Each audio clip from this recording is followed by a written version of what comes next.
Okay, so melee. So going back and looking at the video, actually, these guys should be able to charge. Because when their turn came up, they had 7 hits. They passed their melee. They're within 10 centimeters, so they can charge 1 or 2 of these guys. Now, to charge, this leader, that's why I painted these arrows, because your leader's in the middle, has to be able to see the unit. They can move up to double their movement and move the shortest path. They can move through difficult terrain, and I think even move through other units, but that doesn't matter, but I'll look it up later. So they would move up here, and they center up. Okay, alright, so they charge, then they melee. Let's look at what a regiment of dismounted samurai do. Okay, so they are melee, they hit on 4-ups, and they attack with, oh yeah, 20 dice. Buckets of dice. I love buckets of dice. Whoops, excuse me. And so they're hitting on 4-ups. There's no modifiers. The only modifier would be as if they went through rough terrain or if they were behind something. So 4-ups. Did that roll? We'll say it did. And then let's roll these. I love rolling tons of dice. Okay, so 4-ups. 1, 2, 3. Wow, so 3 there. 4, 5, 6, 7. So 7 hits, and I believe they still get their defensive roll, so I believe that's all the same. And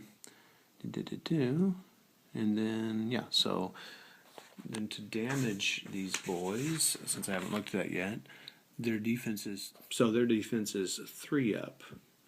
If I'd take Pavises, they could have had some defense there. Otherwise, they don't have anything special. So let's see. So they get damage on 3-ups. So I take my 7. And 1, 2, 3, 4, 5, 6. So they get 6 hits. So now here's what you do differently though. So now they have 6 hits. And now you test nerve immediately. So you don't do it after the movement phase, you do it immediately. So they're going to test their nerve at 6. So let's roll my 2d6. I got 8. 8 plus 6 is 14. This doesn't sound good.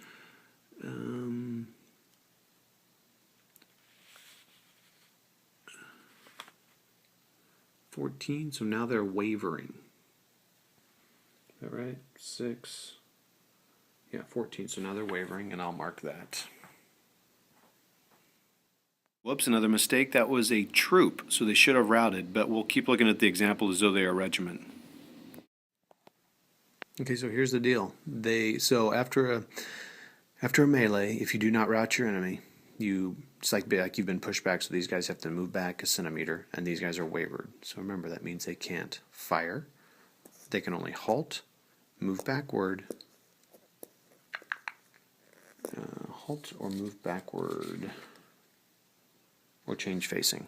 You don't want to change facing because if you attack on the flank, you get double the attacks, so they get 40 dice. Here, you'd roll 3 times, they'd get 60 dice. You don't want to do that. So, I want to check something else about rallying. They won't be able to rally. I don't have any leaders on the board for sure, but let's see if you can. Now, remember I had those 2 arquebuses that could have been helping out with this somehow, but so this bow, they're like, yeah, you can't do that to my boys. So they came around and charged him. Oh, I didn't roll double. Let me try that again. Please hold, because I rolled it and they got nothing. They got no damage. They got 4 hits, but no damage. So they were like, samurai were like, yeah, whatever, bam. But I didn't roll double. So let me roll 10 more.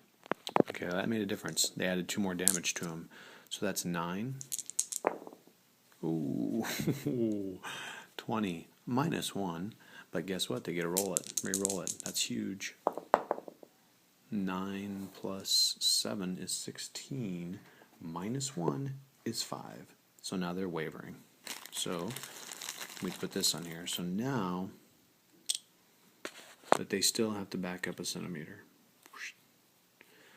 So now where it would stand, so let me show you. I found a special rule. Headstrong is wavering ignored on 4+'s start of turn. So if I made the dismounted samurai headstrong, I could roll a 4+. It would take off at the beginning of the turn. That's pretty awesome. So there's inspiring, like I said. That's, if you're with an inspiring leader, there's also this heal. So maybe you could give a leader heal. I mean, that's for the magic, but you could still use this heal and you take off damage. But that's not going to take off their wavering. I mean, once that wavering's on there, it's on there. So I guess if everyone's wavering, game over. But they're not. So these guys would attack again. Well, they can move back. So I don't know. I guess they would move back, but this would get old. I mean, they're going to move back, what, 3 centimeters? So at the end of the turn, they would go, they'd move back 3.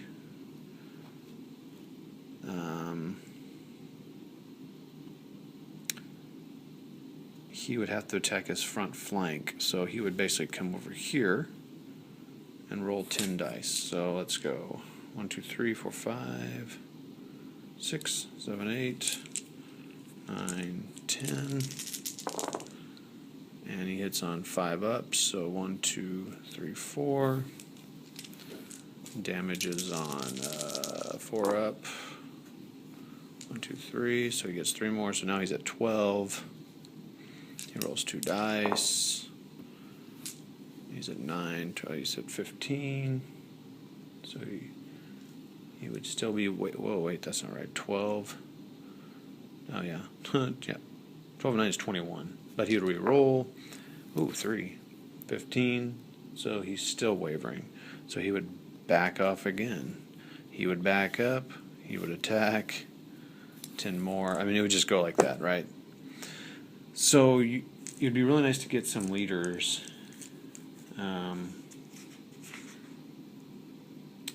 Well, they do have the banner, so that's -1 nerve. A musician. If you have a musician, it's a +1 to the nerve. So if these bowmen had one, it would be +1 to the nerve. But they had the banner to be -1, so just balance each other out. And it's something to look at. I mean,